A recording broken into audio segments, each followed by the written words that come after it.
Sofuluk hakkında avvalkı celete. Nahmeduhu ve nusalli ala Resulil kerim. Muhterem Müslüman oğlum. Rabbim Allah tebarek tevfik versin. Bundan melek sofçuluk hakkında bir sürü aydılmalı gururlar var. Dilmeli gururlar var. Elbette sofuluk at bilen bolmaha da sofuluk içindeki gururlar mesela köpten köpşi inçemenin içinde aydıp beğendi orada. Fakat yani adi yok yani. Yani bu gururuna girmesinden önce bir neticede bir xas bir şobahat var arada. Şöyle haberimiz var. Tədəldə şu biz sofuluk gururunu önküden bir mındar çıtlandırdık. Bir mındar önküden dayandırdık. Şu bizim adamız avvalında sofuluk içinde var. Mevlana Ömer Serbazi rahmetullahi aleyhi bilen o 81-ci yılda biz beyat ettik. Ol Mevlana dünyadan qaydan sonra Mevlana Ubeydullah hafizahullah bilen o surda arka olarda qaydıp ecada bilen yani Şah Xeyreddin hafizahullah bilen ki bulan arkati Porçemenniye Afganistan'ın bir ülketinden, jürgetinden burada da şu Rusla bilen İngilizlerin vuruşmaklıkta 18 yanda şehit bilen adamiyet oğlan uşaklarından, doğullarından, dağıtlarından şopon bir dine bir dehmet çeken adamlar o şurada arkasına gedek qata bir Mevlana Abdülaziz rahmetullahi aleyh zahadan qadim başlığı var ya şu şolon tuhafları Mevlana Abdülvahid Goşti rahmetullahi aleyh şolon tuhafları yani şolon muritleri Mevlana Ömer Serbazi rahmetullahi aleyh şolon muritleri yani bir adamlar şolon muritleri bolup yani barahim ilarasını tanıydiya ki kullen İran'da bir ferhengi tadan inqilab eden adamlar kufriyatlı bilen şirkiyatlı bilen bidatlı bilen çından mübarize eden adamlar şu bizim barahim pirimizin anlatında ulukon şüphor bir hakkani adamlar yatıyor elhamdülillah. O da bahsi iftihardır şey değil mi? O bir iftihar. O da şu arada yöne çünkü bu gurduğun hulatın yakınlıkta Murşid Xeyreddin sahip hulata biri öz hulata neme görüptür, neme yağdaya çıktı hulata biri evoturdu. O şonluk kulan barahim öz naibi yani canişini intikab edip inçemi hulafatı var onun.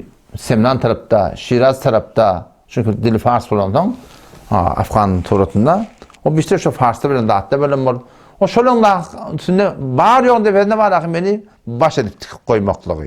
Onun için de sebep burada ki biz şu gurcunu önküden ne beter kavrak turatında o inşallah mantığı Türkmen Serada ve başka mantıkta ev ark gitmeden. Arada neşten şüphe var. Şunu ben inşallah avval şu şüpheleri açıklayıp vereyim. Sonra Allah'ta tevhid koşu tavsiyonun öl gurunu tavsiyonun neymiş?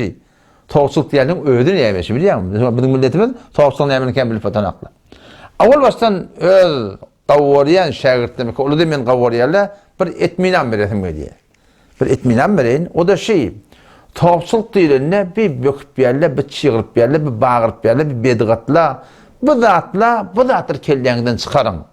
Kesin ki biliyorsun ki biz zatların kulü muhalif. Allah tebarek tevfik verse, inanakam 15, 16, 17 yıl ve gurun verip yani. İnanakam tavsiyonun diyeline Allah'ta tevfik verse, ben oturayım. Şu doğru Kur'an'a ve sünnete ve Hanefi mezhebi ve inşallah men oturmak yadında var. Eğer ehyanan şu bizim alpayan tavsiyonumuzda imanınla, akidetinde, edebinde, tertibinde, furuatında, haydi bırdadında şu Hanefi mezhebi tert burada tabılda sizlerle mutmayım onu ki ama Allah'ın onunla o zuhu yoldan çıkan olmalı el çekme var yardım. Bununla olan hemen tavsiyedim. Hanefi mezhebi tavsiyedim şeydim. Bununla olan mesela şu bize tavsiyedim değil mi? Men aytacaklarım aydıqlı, diyeceklarım deyigli.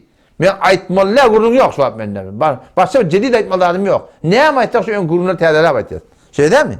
Ne ama aytacak şu gurun tədərə aytıyor. Onun sahipçilik orada da Müslümanda olalım. Eğer Hanefi mezhep boyunca şunda bir ters bardak görseniz, onunla siz şunu bilin ki ama Allah onunla orunu çağırtıptır kardeş. Dünya öttürüptür, makamı öttürüptür, mensep öttürüptür. Şu suratından bununla el çekmek olur. Ya da bundan mı dedi? Eğer hemen bir Allah'ta bir makam verdi zaten. Allah'ta ihsandan ben biliyen bir makamı getirdi bizi. Ular halife tıktile, naib evarakim pir tıktile, halifeden başlık tıktile da. Eğer şidatlar üstü bilen, eğer ben berhordumda, tataşmaklığımda, salamlaşmaklığımda, haydi bir yağdayımda da bir ütleşiklik görsen, tekabbür menden görsen. Berhordumda da adam da, önkü yasın ben tanıyan da şey değil mi? Ben salamlaşımdan, oturuşundan, zemiden biliyorsunuz.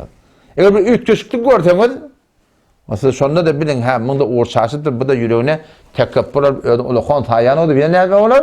El çekme olur. Mesela oradan ne mi? Men şu ince mevzuna çarpıp ketmeýärdiňiz. Men öwren adam näme şahsiýet pesendi. Şeýdem. Bu şahsiýet pesend bolmaly we şahsiýet perest bolmaly biz. Bir adam her näçe gowraýdy. Her bir muhabbetin bolsun. Wagty ki biz görýäs, şu biziň gowraýan adamymyz neftini otturypdyr, şeytany otturypdyr. Şol bolupdyr, belan beline bagwraýarak adamlar kibarahym bir sahabe keramet musajabat dawamyşdyk. Ahyrda beýman edipdir, gomrah bolupdyr. Qararda ki biz şon ýarak musajabat dawa ustadymyzda bolsa, men nipdir ustadymyzda bolsa, o şeriata terkiplerini on tarafından çykaýdy. Beýle bir zat ýok. Mundan görse öwreden adam şo.